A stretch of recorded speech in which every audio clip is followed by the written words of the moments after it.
Webbs, hit it! Hello everyone, this will be a short intro. Next week I'm going to check Bad Guys 2, which everyone's singing praises, and I thought it would be a good idea to review the first one to set a base for a better comparison. I remember enjoying the surprise hit from Dreamworks, launched in 2022 against Puss in Boots: The Last Wish, also from Dreamworks. What were they thinking? Comparisons between both movies will be inevitable. Anyway, is it as good as I remember? Let's find out. So, what is it about? Loosely adapted from a children's book series written by Aaron Playbay, The Bad Guys is an animated comedy heist movie about the titular bad guys, a gang of anthropomorphic animals led by the charismatic gentleman thief and pickpocketeer Mr. Wolf, voiced by Sam Rockwell. Also in The Bad Guys there are his best friend, the safecracker tunnel crawler Mr. Snake, voiced by Mark Maron, the teens hacker Mr. Antler, voiced by Awkwafina, the Master of Disguise Mr. Shark, voiced by Craig Robinson, and last but not least, the muscle of the team, the insane Mr. Piranha, voiced by Anthony Ramos. It's Mr. Snake's birthday, and to commemorate, the bad guys launch another successful heist, escaping from the clutches of the Chief of Police, Misty Luggins, voiced by Alex Bornstein. But their victory is short-lived, for Governor Diane Foxington, voiced by Zazie Beetz, immediately burst their bubble with a public announcement skating the heist and thus shattering their ego. In retaliation, the bad guys plan a heist to steal the fabled golden dolphin statue before Diane can deliver it to Professor Marmalade, voiced by Richard Ayoade, a guinea pig philanthropist. The golden dolphin is famous for being the doom of every single criminal that tried to steal it, and soon the bad guys will have to question if they want to continue being bad. Visuals. This is a very interesting case. First of all, the art department went the opposite route from Last Wish. Here, simplicity dictates the pace. But those who have seen or read my stuff know by now that simple is good. The inspirations for the art style aren't on the sleeve, they are downright on your face. If this movie used a book series as its base, what gives it flesh and blood is the series Lupin III, more specifically the movie Castle of Cagliostro, very famous from Ghibli. From there, the art style and its inspirations branch out, but they keep a tight-knit, obvious artistic inspiration from Studio Ghibli and other animes like Cowboy Bebop, and also the color scheme and the lines from European cartoons such as Ernest and Celestine. Yes, I'm a Brazilian who saw that movie, sue me. Thus, it's no surprise to see that this movie is absolutely chock full of references to all those works for the delight of those with sharp eyes.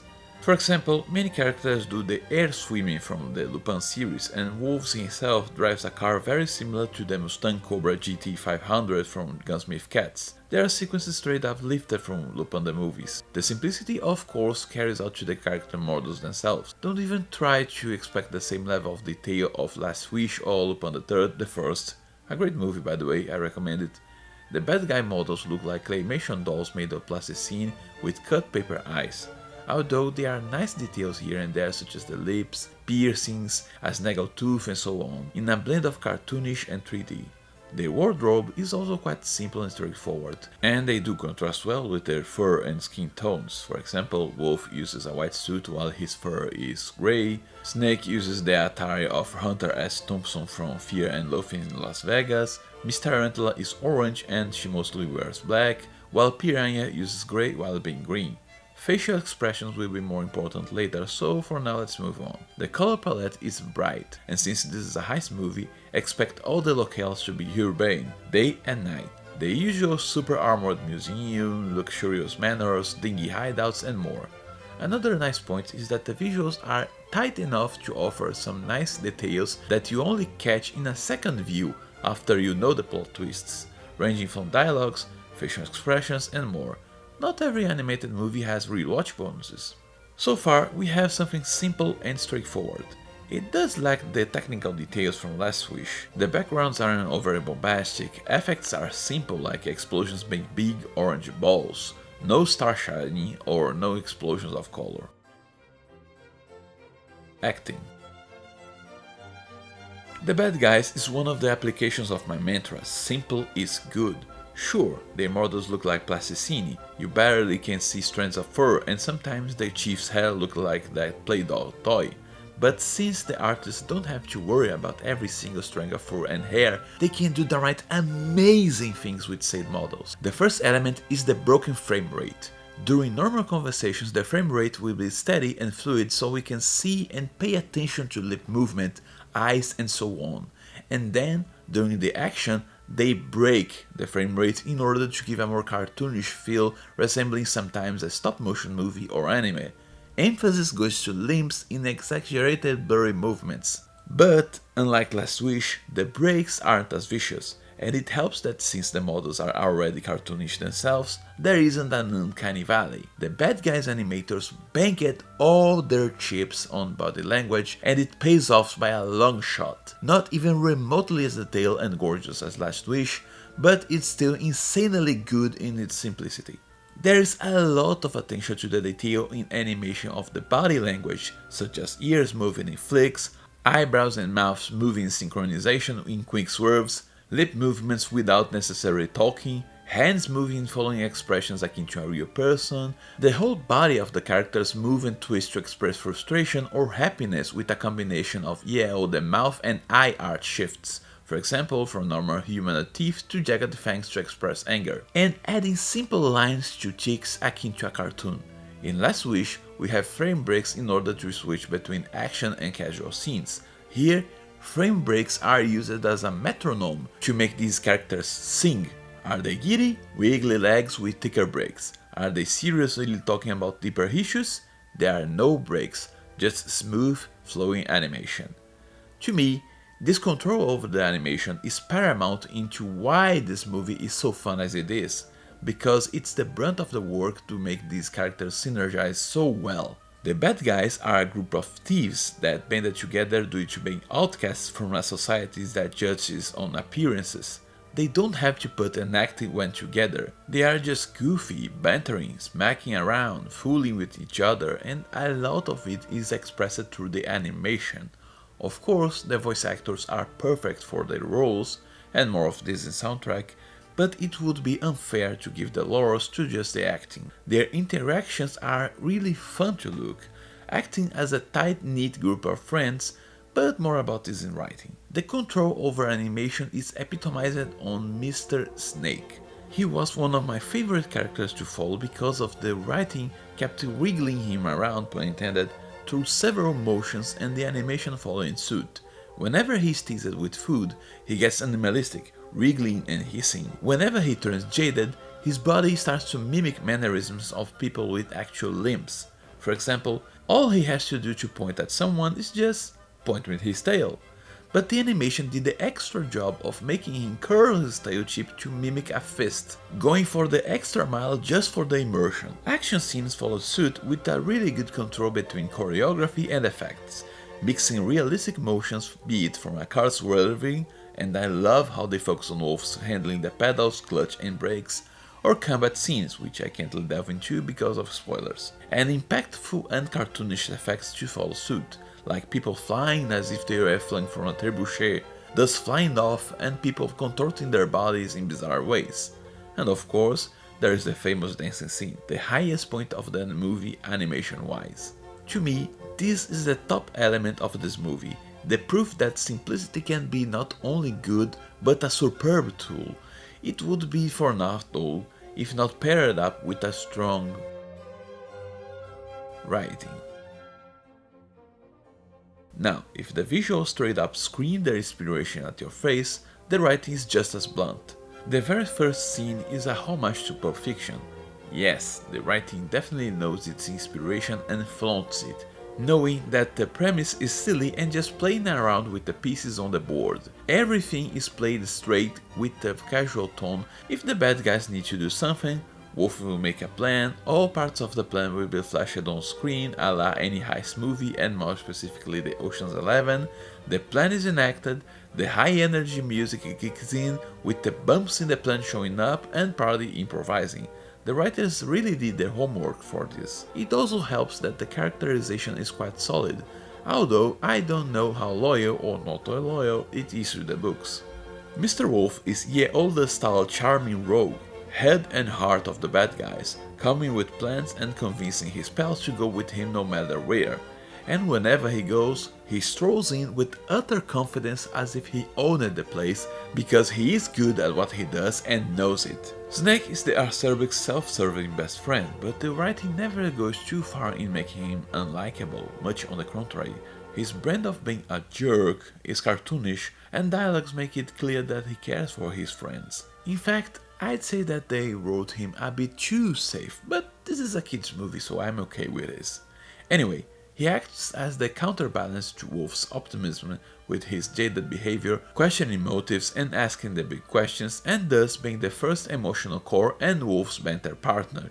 Piranha, Shark and Tarantula are less developed and simpler, but they do their roles well as the insane brawler, the quirky trickster and the hacker guy respectively. They tease each other, care for each other, and a lot of the movie shows that they are basically behave like a family, which makes us root for them. It's good! On the antagonist side we have Chief Luggins, Governor Foxington and Professor Marmalade. Luggins is basically what happens if you turn Zenigata into a woman. Simple and straightforward. Most of the jokes will be about how she's a big, vicious and tenacious woman after the bad guys. Marmalade is most of the butt of the jokes, pun intended for those who have seen the movie, being a character that is so high on his horse about being a good person that he ends being a smug, annoying narcissist. Now, last but not least, I love Foxington. Her first interaction with Mr. Wolf starts with her welcoming him with genuine eagerness, and she only starts a verbal smackdown after he acts like a dismissive jerk first, talking down the art gallery in an attempt to look suave. But even then, she takes their time to explain to him the beauty behind the trash, and as she sees that he is truly getting what she means, that he is listening to her, she gets more welcoming and her retorts get a small tone of good nature within it. And her character model expresses very well all the subtle shifts in her demeanor, from happy to skeptical to hopeful. After going through several movies where the female lead was just a smug bitch with a forced, awkward relationship with the male lead, like Princess Peach in the Mario movie, where the meaning comments are fired trying to pass as friendly, Diane is a welcome breath of fresh air. She's smart, genuinely welcoming, and most important of all, nearly all her smart verbal jabs are retorts. She really wants to help people grow but isn't afraid to bite back. This is a really good establishing moment for both characters. And I'd say that this highlights the best thing about this movie's writing, the character dynamics. Be them simple or complex, these characters interact with each other in a superb level due to a perfect blend of the animation, the voice acting, and the writing. For example, Diane is too sharp for Wolf to verbally swindle, so whenever he wants to convince her of anything, he has to either swindle other people to gain leverage or be honest to her. And since Diane is actually a kind person, whenever he is being honest, she responds by being honest as well. Their chemistry is downright electric, rarely seen in animated movies to a point I screamed 3 times at my screen. Kiss her, goddammit! Kiss her! Oh my god, kiss her! Of course, to keep this level of interactions, the dialogues being good is also a given. It's nothing on the level of Tarantino, but it's good on several levels with several dynamics, such as Piranha and Marmalade. The latter tries his high-class philanthropist act on the former, an absolutely simple and direct guy, resulting in Piranha destroying the whole act out of a guinea pig in just some sentences. The story itself is more straightforward. It follows the simple and somewhat predictable act of a bunch of criminals going through heists and slowly becoming good people. The emotional betrayals are obvious, the humor is more slapstick and juvenile with butts, farts, smacks and whacks, but it's not bad. Even if I don't like toilet humor, I chuckled here and there. And again, simple is good. There is that theme of how society perceives the individual and how this individual lashes back. The bad guys try to be part of the society, but due to their status as animals, as beasts, they are treated as monsters and thus wear the skin of the role given to them. It could have been explored better, but I think it was good enough if you pay attention to key points. Don't be a good person just for acceptance of others. Be a good person because it helps yourself and your friends. Don't do it for them. Do it for you. And then the middle of the movie happens and nearly puts everything to lose. I can't get into details without delving into spoilers, but basically the writers tried to parallel characters trying to out-gambit each other, which led to smart people acting stupid, lessons backfiring, good intentions turning things worse, and really good characters becoming immense problems to the writing to downright cancerous proportions. It's done in a fun and entertaining way, but even my friends who don't pay attention to this sort of detail grimaced at some moments. Luckily, the end is also enjoyable and emotional, leaving me craving for more. Comparing to Last Wish, while Puss in Boots offers a deeper journey with far more emotional moments and a poignant reflection about death, The Bad Guys has a much better character dynamic, albeit in lieu of a simpler, more straightforward story, yin to the other's yang. Soundtrack. Yeah, this will be also another superbly easy one. The music's really good, with a strong, malleable theme that goes up and down according to the action, changing depending on the mood and what's going on. Heist scenes, action scenes, romantic scenes. One tidbit that I particularly enjoyed is how synced it is with what's going on in the movie, adding instruments or effects accordingly.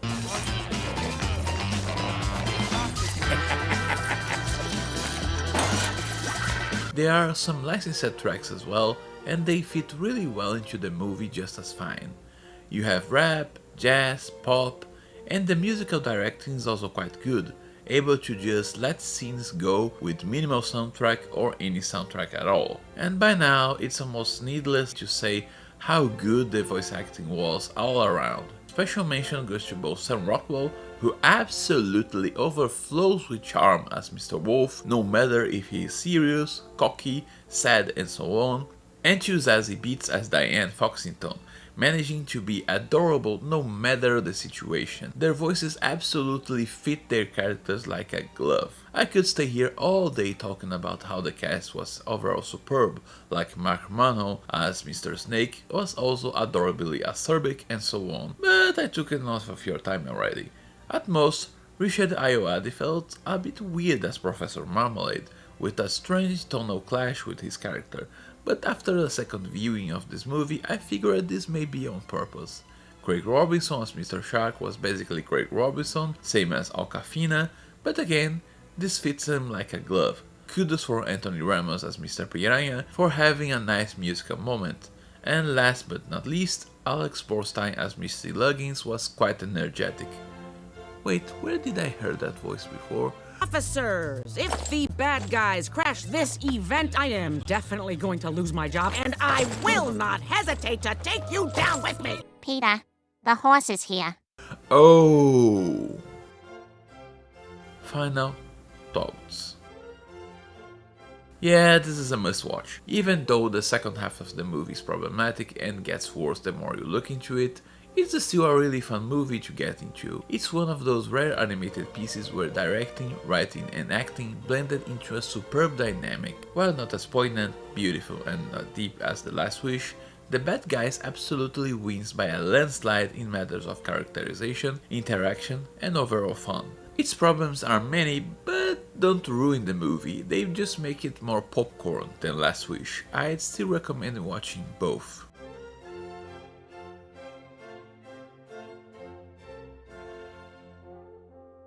Spoilers.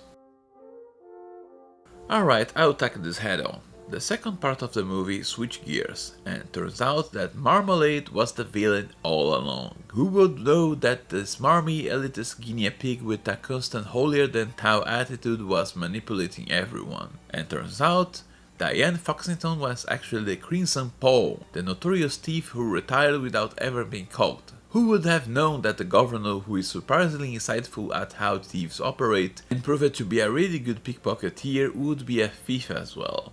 These twists aren't exactly hidden from those with keen eyes, offering a nice rewatch bonus for those who didn't catch on. Thus, they're okay. Now, Marmalade's plan.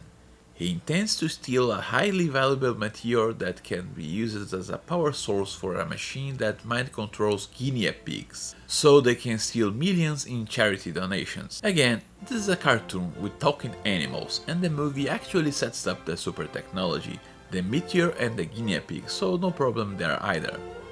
The problem starts when, to get to the meteor, Marmalade concocts a highly elaborated plan to use the bad guys as patsies, and for that he disguises himself as an old lady in order to plant the idea of goodness inside Wolf, expecting Wolf to react as well to keywords like brainwashing in order to get Wolf arrested, and then he expects Wolf to get the idea of asking for a second chance, said request being accepted by the governor whose career Wolf nearly destroyed, from which then, somehow, Marmalade would be able to convert at least one of the notorious bad guys in order to get them accepted to the gala so he could pull his heist and then have them blame it. If at any moment Wolf didn't think fast enough or was able to shrug off this seed of goodness, or Foxington set her foot down and didn't get the deal, he'd be done. And if you think about it, there isn't even a need for this whole making the bad guys good process. Just pull off some strings and put the meteor on the same place from the first heist, hijack the heist, and done. And even worse, he seizes several guinea pigs to snatch trucks. Self-driving trucks. And these self-driving capabilities are what makes this plan fail. Why not simply hack the trucks? This is a common problem in writing super intelligent characters. You can't justify a plan using high chaotic parts as, oh, the mastermind is intelligent enough to plan over it or manipulate it.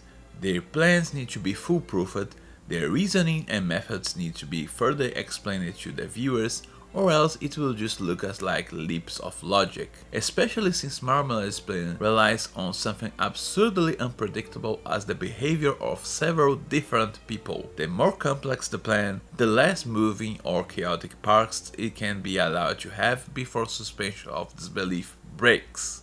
And no, going "it's a movie for kids" doesn't cut it. One solution would be inverting the order of events. For example, Marmalade uses the bad guys as patsies right from the get-go, they claim innocence, Wolf uses his idea of being reformed by Marmalade, and suddenly our genius discovers the second edge of the judged by their peers' sword, with everyone expecting him to help the bad guys, from which he'd have to try to reform a bunch of criminals while trying to hide his evil lair in his own house.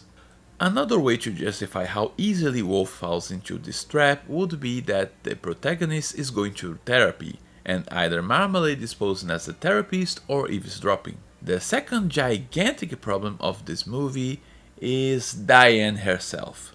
I love her character, but jeez. In the second part of this movie, she reveals herself as the Crimson Paw, bailing the bad guys from prison, and for some reason revealing herself within hearing range of guards in the middle of a max security prison, possibly also in front of several cameras. She beats the first wave of guards, which serves to establish how badass she is, and I got it hand to the movie.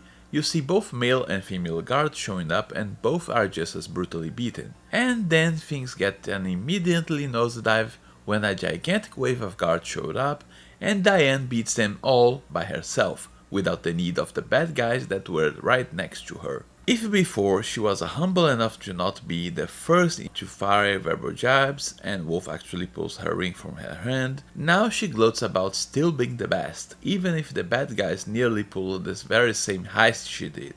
The narrative basically starts putting her on a pedestal, showing that she is as good as a hacker as a tarantula, extremely knowledgeable about super scientific stuff, and she starts acting like a condescending bitch towards Wolf, as good as an infiltrator as Wolf and Snake in a one-woman army. She doesn't overshadow the main characters, she full on eclipses them. The narrative tries to justify the main group sticking around with her telling Wolf that she needs them because they know Marmalade's house. But the very first scene when they get there, it's proven that nope, she could have handled the whole situation by herself. Hell, the narrative wants so desperately her to be so good that she comes to the realization of the error of her ways completely by herself, just by looking into a mirror during a heist. Could have been that she was nearly caught by someone and she hurt said person to keep her status as unmasked and regretted it later, or a kid, a fox just like her, sees her and she realizes that she's being a bad influence. Even then, I must say that the scene of Diane inviting Wolf to her lair, it's still adorable because of how giddy both of them look. It's like kids doing a sleepover and sharing their video games and toys. Proof that even with the sudden swerve in the writing quality, the characterization and chemistry of these characters is so solid that it survived. Anyway, going on. Personally, I think that part of this problem is the whole group dynamics and their inspiration. If the bad guys are the gang from Lupin III, Foxington is Fujiko Mini's to Wolf Lupin, but one thing about her was removed: her femme fatale status. In the Lupin series, Fujiko uses of sexuality in order to lure men to their doom, making them drop their guards before kicking their asses and literally pulling the big guns out. She doesn't have Lupin's genius or dexterity or gadgets, and thus both complement each other when it's time to join forces. And Lupin doesn't care if she takes his loot away because he's there just for the fun. Since it's a kids movie, the sexuality part was removed, which is understandable, but they had to make Foxington relevant if compared to Wolf. Thus, the writers gave her traits from the whole gang and cranked the ass kicking up to 11. And pretty much like a line of dominoes or a game of billiards, when you move a piece in storytelling, it starts to knock all over the others. Whenever a character is given all this attention and adulation, inevitably all the other characters end up suffering to make this character even bigger. And since the movie can't end up just yet, and Diane can't fail, because the narrative won't let her fail, it already established that she's the best in the world, Wolf turns into an idiot. He messes up his relationship with his friends, he messes up Diane's attempt to seizing the meteor due to acting like a newbie moron, which results in both being caught, and when there is a chance of explaining what's going on, he also messes up to the chief because the narrative has a status quo to keep.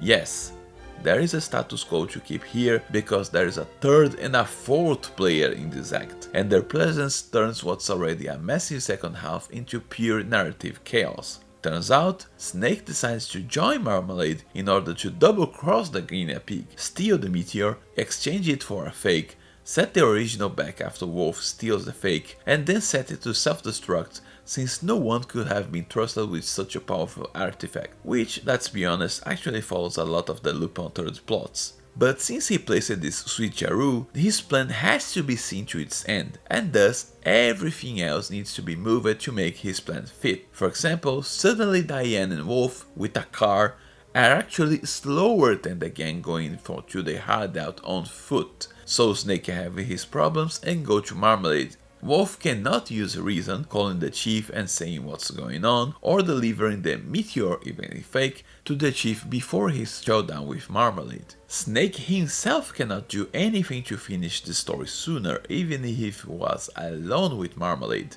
The control device on his head, and it was shown that he is a snake that could easily deal with the guinea pig. And no, the movie isn't shy about showing people devouring other people up.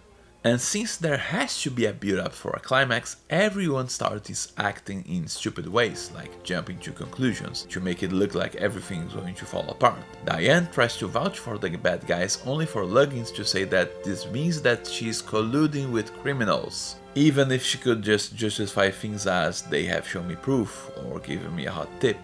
Thus, Diane has to jump to the conclusions that the best thing to do is out herself as the Crimson Paw, even if it wouldn't help anything. But luckily, Wolf is there to interrupt her. Again, she cannot fail. What's worse is that Snake's plans, while well-intentioned, ends up severely detrimental to everyone since he wiped out all proof of Marmalade's misdeeds alongside his house. The last actor in this mess is Wolf himself. In order to turn his spells good, he hides a push pop inside the fridge, somehow knowing that Snake would end up offering said push pop to Shark. By now, comparing to everything else, I don't really mind this. I'm just puzzled as to when and how he placed the push pop inside the fridge, since they were immediately arrested after the gala. So, in the sudden need of 4 people to outplay each other, Were the victims were the themes of giving a second chance and not judging people by their appearances. When Marmalade steals the meteor and the gang is framed, Snake does have a good point when he tells Wolf that all that goodwill amounted to nothing in an unwanted lesson about no matter how good you are for the right reasons or for the sake of being a good person, if the mob mentality wants your skin, nothing's going to save you and they will judge you by appearances. The crowd never stops to realize the error of their ways. But still, it could have been a lot worse. Rewatching this movie made me remember of Like a Dragon Infinity Wealth due to a messy writing that nonetheless is still managing to be entertaining. The first half of the movie is still good and funny. I love Wolf and Diane. Their chemistry is dynamite and I don't remember a stance where I screamed, Kiss her, please! Just kiss her already! And even with the second half of this movie being messy, it's still entertaining. The mess can be swallowed due to a good sense of timing and directing and the soundtrack of course. Alright, let's see how the next movie will fare. Hopefully they will ditch the plans within plans and within plans and tone down Diane a notch. And I hope they really kiss this time.